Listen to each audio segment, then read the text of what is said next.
আমন্ত্রণ চ্যানেল 24 এর সকাল 10টার খবরে। শুনছিলেন প্রেসিডেন্সি ইউনিভার্সিটির সংবাদ শিরোনাম। আপনাদের সাথে আছি আমি শারিকা তাবাসসুম। আরএফএল গ্যাস্টো এর সায়েন্টিফিক নজল আর ব্রাশ বার্নার খরচ বাঁচায় 25%। দেশের রাজনৈতিক পরিস্থিতি উত্তপ্ত হওয়ার পাশাপাশি প্রধান উপদেষ্টা পদত্যাগ করতে পারেন এমন গুঞ্জনের মধ্যে আজ বিএনপি ও জামায়াতে ইসলামীকে বৈঠকের জন্য আমন্ত্রণ জানিয়েছেন ডক্টর মোহাম্মদ ইউনূস। শুক্রবার দল দুটি থেকে আলাদাভাবে এ তথ্য নিশ্চিত করা হয়েছে। প্রেস উইং জানায় সন্ধ্যা 7টায় জামায়াত এবং 8টায় বিএনপির সাথে এই বৈঠক অনুষ্ঠিত হবে। রাজনৈতিক দল দুটির সঙ্গে বৈঠকের আগে সার্বিক পরিস্থিতি পর্যালোচনার জন্য উপদেষ্টা পরিষদ এক দফা নিজেরা বৈঠক করবে। এদিকে গত 19 মে থেকে দেশের উদ্ভূত পরিস্থিতি নিয়ে প্রধান উপদেষ্টার সঙ্গে সাক্ষাতের চেষ্টা করেও কোনো সাড়া পাওয়া যায়নি বলে অভিযোগ করেছিলেন বিএনপির স্থায়ী কমিটির সদস্য সালাউদ্দিন আহমেদ। তিনি বলেন, বিএনপি সোমবার থেকে প্রধান উপদেষ্টার সাক্ষাতের চেষ্টা করেও পায়নি। অন্যদিকে বৃহস্পতিবার জামায়াত ইসলামীর আমির জরুরি সর্বদলীয় বৈঠক ডাকতে প্রধান উপদেষ্টার প্রতি আহ্বান জানান। দর্শক, রাজধানীর মগবাজারে আলফালা মিলনায়তনে শুরা অধিবেশনে কথা বলছেন জামায়াত ইসলামীর আমির ডাক্তার শফিকুর রহমান। সরাসরি চলে যাব সেখানে। সম্মানিত ভাইয়েরা, আজকে পরিবর্তনের 9 মাস অতিক্রান্ত হয়েছে। আমাদের প্রধান উপদেষ্টা বলেছেন, একাধিকবার বলেছেন, জাতীয় নির্বাচন তিনি এই বছরের ডিসেম্বর থেকে আগামী বছরের জুনের মধ্যে সম্পন্ন করতে চান। আমরা বারবার বলেছি, তাই তার এই কথার উপরে আমরা আস্থা রাখতে চাই এবং আস্থা রেখে এটার জন্য আমাদের বিবেচনায় সুইটেবল টাইম কি হতে পারে আমরা সেইটাও ফ্লেক্সিবলি বলেছি। আমরা তাকেও বাধ্য করতে চাই না। আমরা কেন বাধ্য করতে যাব? কারণ তিনি তো সকলদের দ্বারা সমর্থিত। আমরাই তো তাকে এই দায়িত্ব সবাই মিলে দিয়েছি। তিনি তো জোর করে নেননি আমাদের কাছ থেকে। তিনি তো আমাদের প্রতিপক্ষ না। তিনি এখন সরকারের অভিভাবক। এ দায়িত্ব সকল রাজনৈতিক দল এবং অংশীজন স্বেচ্ছায় আমরা তার উপর অর্পণ করেছি। আমাদের দায়িত্ব তাকে সহযোগিতা করা তার সার্বিক কাজে। আমরা আমাদের জানা মতো আমাদের পক্ষ থেকে আমরা কোনো ধরনের কোনো অসহযোগিতা করিনি, বরঞ্চ যতটুকু আমাদের যেখানে সম্ভব আমরা সেই সহযোগিতা করেছি। অন্যান্য রাজনৈতিক অংশীজনের প্রতি, সংগঠনগুলোর প্রতি আমরা আহ্বান জানাই যে এই সরকার যেহেতু আমাদের সকলের সরকার, আসুন আমরা সবাই মিলে তাকে সহযোগিতা করি। সবাই মিলে যদি সহযোগিতা করি আর সরকারও যদি স্বতঃস্ফূর্তভাবে আমাদের সহযোগিতা গ্রহণ করেন, তাহলে আমরা মনে করি যে সমস্যা যাই সামনে আসুক সমাধান তার অতি সহজ।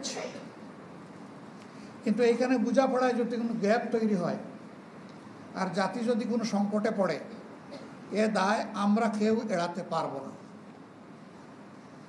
অতএব দায় সৃষ্টি হওয়ার আগেই সমাধানের পথে হাঁটাটাই হচ্ছে বুদ্ধিমানের কাজ, উত্তম কাজ।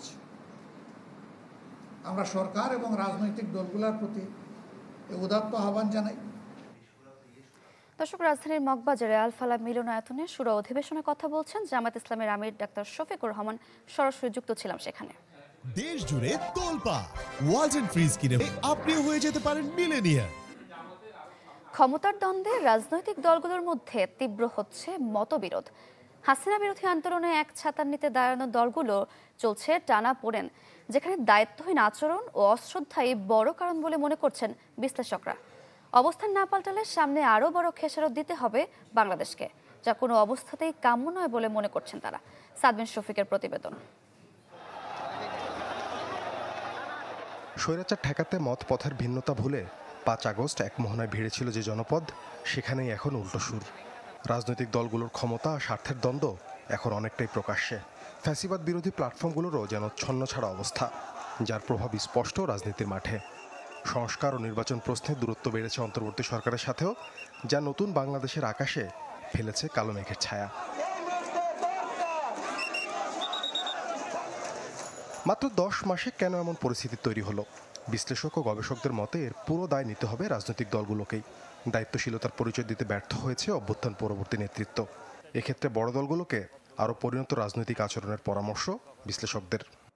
একটা দল যখন ক্ষমতায় থাকে তখন বিরোধী দলকেও একভাবে নিয়ন্ত্রণ করার ক্ষমতা সেই দলের থাকতে হয়। কারণ ইউনূসের পক্ষে একটা অনির্বাচিত সরকার হিসাবে এই সমস্ত রাজনৈতিক দলকে সামাল দেয়া সম্ভব হচ্ছে না।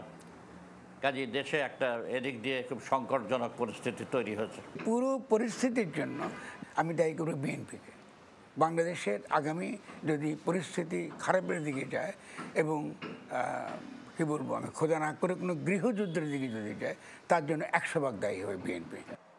বিশ্লেষকরা বলছেন, রাজনৈতিক ব্যর্থতায় গণতন্ত্রের জন্য 90 পরবর্তী বাংলাদেশকে যে বিশ্বাসঘাতকতার মুখোমুখি হতে হয়েছে, 24-এর গণ অভ্যুত্থানের পর সেই আকাঙ্ক্ষার বাস্তবায়ন না হলে পরিণতি হবে একই। লুটেরা মাফিয়া শ্রেণীর যে নির্বাচনী ব্যবস্থা, এই সমস্ত কিছু যেমন আছে তেমনি রেখে আপনি দলগুলো ছেড়ে জামা থেকে নির্বাচন দাও।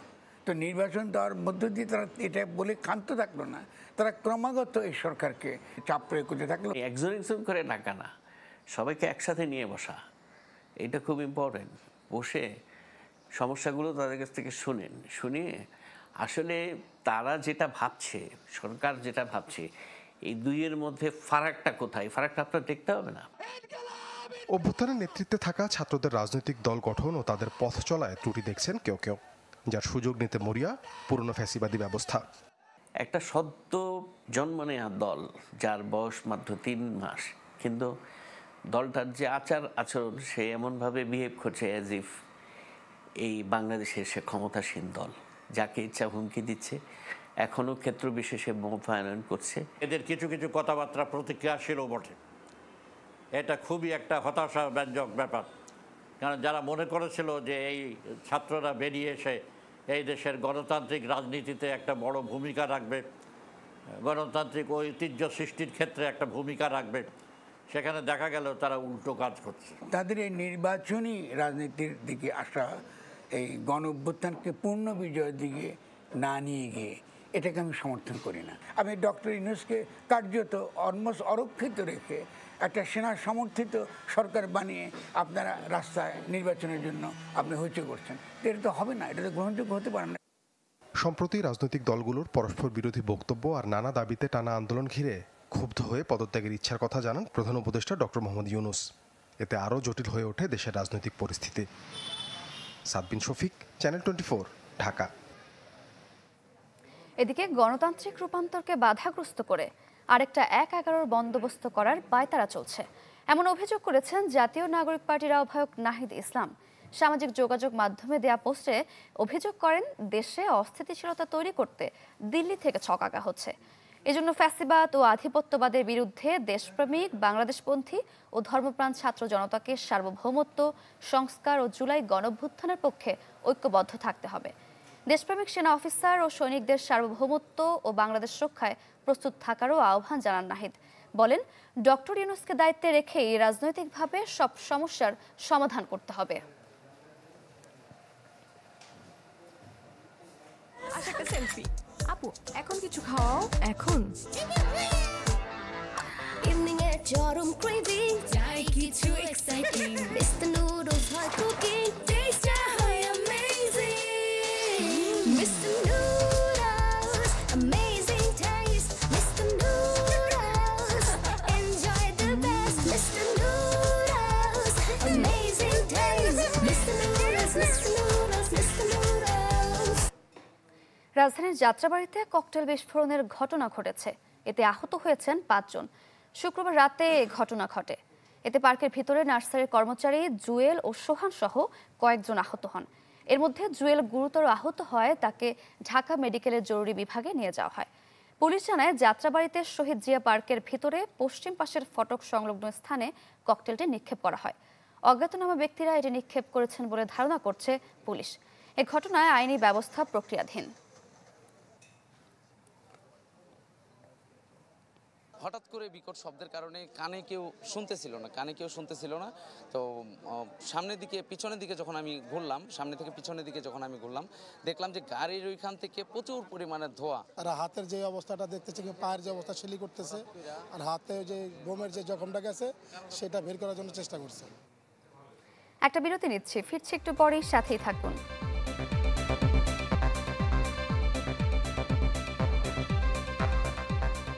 আবার আমন্ত্রণ সকাল 10টার খবরে। শেষ হতে চলেছে অপেক্ষার পালা। আর কয়েক ঘন্টা বাদেই সে মাহেন্দ্রক্ষণ। কার হাতে উঠবে ৭৮তম কান উৎসবের সর্বোচ্চ পুরস্কার স্বর্ণপাম। আসরে অংশ নেওয়া বিভিন্ন দেশের সাংবাদিকদের কাছে এ নিয়ে ছিল প্রশ্ন, যেখানে এক একজন দিয়েছেন এক এক রকম উত্তর। কান থেকে আরও জানাচ্ছেন শাহরিন জেবিন।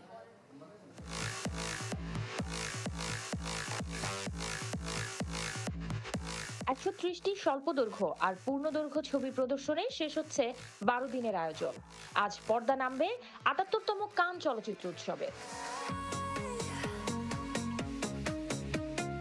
কান উৎসবের শেষ দিন মানেই আলোচনায় স্বর্ণপাম। কার হাতে উঠবে আসরের সবচেয়ে সম্মানজনক এই পুরস্কারটি, তা নিয়ে শেষ মুহূর্তে চলছে নানা জল্পনা কল্পনা। কেউ বলছেন সিরাত, কেউ বলছেন ডাই মাই লাভ, আবার কারো মতে ওমেন অ্যান্ড চাইল্ডের হাতেই উঠবে এবারের স্বর্ণপাম। আলোচনায় আছে case 137, the mastermind, two prosecutors. Die for love এই সিনেমাটি স্বর্ণপাম জেতার একটা সম্ভাবনা তৈরি হয়েছে, কারণ আমার কাছে ভালো লেগেছে এবং আমি অন্যান্য সাংবাদিকদের সাথে আলোচনা করে দেখেছি যারা আমাদের পেজ বক্সে বসে, তারাও এই সিনেমাটা নিয়ে ব্যাপক আশাবাদী। সিরাত নামে আরেকটা সিনেমা আছে, ওটা নিয়েও আশাবাদী। স্বর্ণপাম নিয়ে প্রশ্ন করতেই ভারতের এই দুই সাংবাদিক নিজেদের মধ্যে শুরু করে দিলেন আলোচনা। अभी तक जितना फिल्म देखा है हमने, मेरे को सर्गेई लोजनित्सा का फिल्म है टू प्रोसिक्यूटर्स, वो बहुत पसंद आया है, वो मेरा नंबर 1 फिल्म है। और एक और फिल्म जो मुझे पसंद आई है वो द साउंड ऑफ फॉलिंग है। व्हाट अबाउट यू प्रज्ञा? मेरे हिसाब से भी टू प्रोसिक्यूटर्स बहुत स्ट्रॉन्ग कंटेंडर है पामडोर के लिए। স্বল্পদৈর্ঘ্য বিভাগে স্বর্ণপামের দৌড়ে 11 ছবির তালিকায় আছে বাংলাদেশের সিনেমা আলী। প্রথমবারের মতো কানের মূল প্রতিযোগিতায় স্থান পাওয়া এই ছবিটির পরিচালকের কাছেও প্রশ্ন ছিল, কে হাসবেন শেষ হাসি। I think every film is very strong and let's see কি হয়। নতুন এক ইতিহাস গড়ার অপেক্ষায় বাংলাদেশ। আজ ঘোষণা করা হবে ৭৮তম কান চলচ্চিত্র উৎসবের সর্বোচ্চ পুরস্কার জয়ী সিনেমার নাম, যেখানে স্বর্ণপামের জন্য লড়াই করছে বাংলাদেশের স্বল্পদৈর্ঘ্য সিনেমা আলী। কার হাতে উঠবে সিনেমার সর্বোচ্চ এই সম্মাননা, তা জানতে অপেক্ষা ছাড়া আর কোনোই উপায় নেই। শাহরিন জেবিন, চ্যানেল 24, কান ফিল্ম ফেস্টিভ্যাল, ফ্রান্স। সময় হলো আরেকটি বিরতির, ফিরছে একটু পরেই, সাথেই থাকুন।